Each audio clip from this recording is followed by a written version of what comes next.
Iran को बना देंगे सीरिया, खामेनेई का तख्ता पलट। जरा गौर कीजिए, 31 जून को ईरान की राजधानी तेहरान में हमास चीफ इस्माइल हानिया मारा गया। जरा गौर कीजिए, 27 सितंबर को लेबनान की राजधानी बेरूत में हिजबुल्लाह चीफ नसरल्लाह मारा गया। जरा गौर कीजिए, सीरिया में भी सिर्फ 11 दिन में बशर अल असद का तख्ता पलट हो गया। जून से दिसंबर में अब तक एक एक करके इजराइल और अमेरिका ने मिलकर अपने दुश्मनों का सफाया कर दिया है। अब अगला नंबर ईरान का है और दावा किया जा रहा है कि इजराइल ने जिस तरह से सीरिया पर असद सरकार का तख्ता पलट किया है, ठीक वैसे ही ईरान में ईरान के सुप्रीम लीडर अली खामेनेई का तख्ता पलट कर दिया जाएगा और इसकी पूरी तैयारी हो चुकी है। हम आपको आज ईरान, इजराइल और अमेरिका से जुड़ी ऐसी खबर दिखाने जा रहे हैं जो आपको हैरान कर देगी कि आखिर मिडिल ईस्ट में इस वक्त क्या खेला चल रहा है।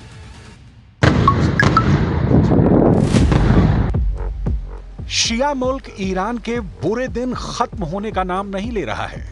अब जो खबरें आ रही हैं उसके मुताबिक ईरान के परमाणु ठिकानों पर अमेरिका हमला करेगा और ईरान के सैन्य ठिकानों और अली खामेनेई को कमजोर करने के लिए इजरायली सेना हमला करेगी। इसका प्लान आईडीएफ की खुफिया इकाइयों ने बना लिया है। सीरिया में 50 साल से असद परिवार की सत्ता के साथ ईरान खड़ा था, लेकिन आज ईरान की तमाम कोशिशों के बावजूद असद शासन का अंत हो गया। इधर सीरिया में अपने मिशन से खुश नेतन्याहू ने अब खुलेआम ऐलान कर दिया है कि वो ईरान को सीरिया की तरह आजाद करा देंगे।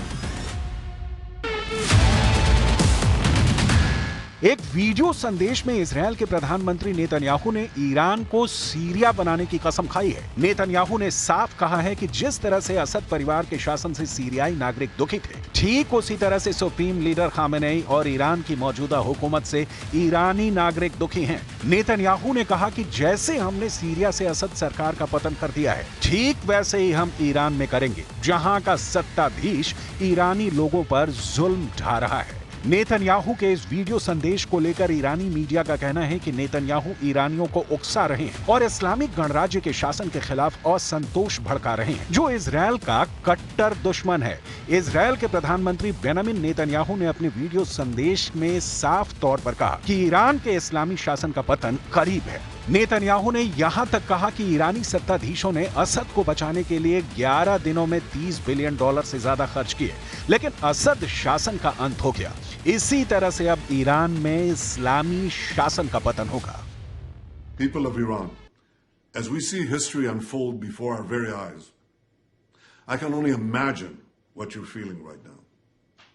Your oppressors spent over $30 billion supporting Assad in Syria. Today, after only 11 days of fighting, his regime collapsed into the dust. Your oppressors spent billions supporting Hamas in Gaza. Today, their regime lies in ruins. Your oppressors spent over $20 billion supporting Hezbollah in Lebanon. In a matter of weeks, most of Hezbollah's leaders, its rockets, and thousands of its terrorists went up in smoke. Iran जिन proxy के जरिए Israel पर हमले करवा रहा था, वो सभी ईरानी प्रॉक्सी तबाह हो चुके हैं। गाजा में हमास का लगभग सफाया हो चुका है। लेबनान में हिजबुल्लाह पर इतने ज्यादा भीषण हमले हो चुके हैं कि वो इजरायल पर बड़े हमले करने के काबिल भी नहीं रह गया है। सीरिया में असद सरकार ईरान का जी जान से साथ दे रही थी, उसे भी इजरायल, अमेरिका, तुर्की ने मिलकर सिर्फ 11 दिन में तबाह कर दिया। हालात ये हो गए हैं कि ईरान के आसपास अब एक भी मुस्लिम देश या चरमपंथी संगठन नहीं बचा है जो ईरान की आड़ में इजरायल पर खूनी हमले कर सके। इधर प्रधानमंत्री नेतन्याहू ने 7 अक्टूबर 2023 के बाद से पूरे मिडिल ईस्ट का नक्शा ही बदल डाला है। सीरिया के बड़े इलाके पर इजरायली सेना कब्जा करती जा रही है और ईरान कुछ भी नहीं कर पा रहा है।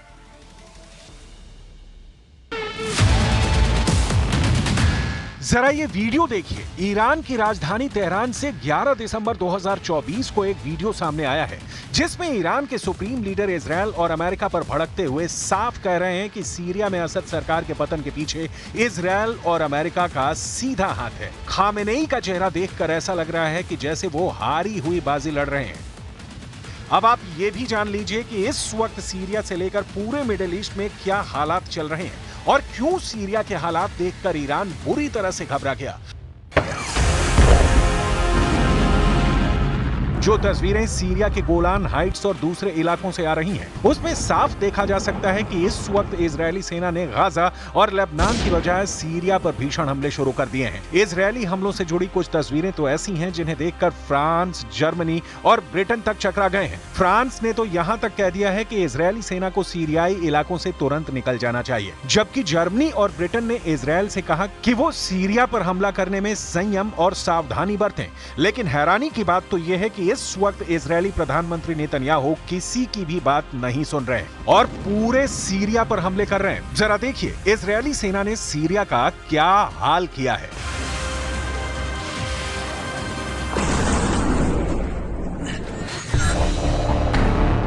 मिडिल ईस्ट की मीडिया ने दावा किया है कि इजरायल के प्रधानमंत्री नेतन्याहू ने सीरिया में ग्रेटर इजरायल मिशन शुरू कर दिया है, जिसमें पूरे सीरिया पर कब्जा शामिल है। सीरिया के राष्ट्रपति बशर अल असद को विद्रोहियों ने उखाड़ फेंका है। असद की सत्ता जाने के बाद सबसे बड़ा फायदा इजरायल को हुआ है, क्योंकि उसने एकदम सही मौका देखकर सीरिया के खिलाफ हमला बोल दिया है। सीरिया पर इजरायल ने कम से कम 500 हवाई हमले किए हैं। इजरायली सेना का अनुमान है कि उसने सीरियाई सेना की लगभग 80% रणनीतिक क्षमताओं को नष्ट कर दिया है। सीरिया की नौसेना पर हमले कर कई जहाजों को डुबो दिया गया। इतना ही नहीं, इजरायली सैनिकों ने सीरियाई सेना के नियंत्रण में एक बफर जोन के क्षेत्र पर कब्जा कर लिया। इसमें रणनीतिक रूप से स्थित माउंट हरमन भी शामिल है, जो दमिश्क से 40 किलोमीटर दूर है। कुछ रिपोर्ट में तो यहां तक दावा किया गया है कि इजरायली सेना सीरिया की राजधानी दमिश्क से लगभग 12 किलोमीटर दूर रह गई है। इधर नेतन्याहू ने 99 दिनों में अपनी पहली प्रेस कॉन्फ्रेंस में कहा कि जो कोई भी हमारे साथ शांति से रहना चाहता है, हम उसकी ओर हाथ बढ़ा रहे हैं, और जो कोई हमें चोट पहुंचाने की कोशिश करेगा, हम उसका हाथ काट देंगे। אנחנו רוצים יחסים תקינים עם המשטר החדש בסוריה. אבל אם המשטר הזה יאפשר לאיראן לחזור להתבסס בסוריה, או יאפשר העברת נשק איראני או כל נשק אחר לחיזבאללה, או יתקוף אותנו, אנחנו נגיב בעוצמה. אנחנו נגבה ממנו מחיר כבד. מה שקרה למשטר הקודם, יקרה גם למשטר הזה. तुर्की का डबल गेम, सीरिया में फंसा कमांडर जुलानी।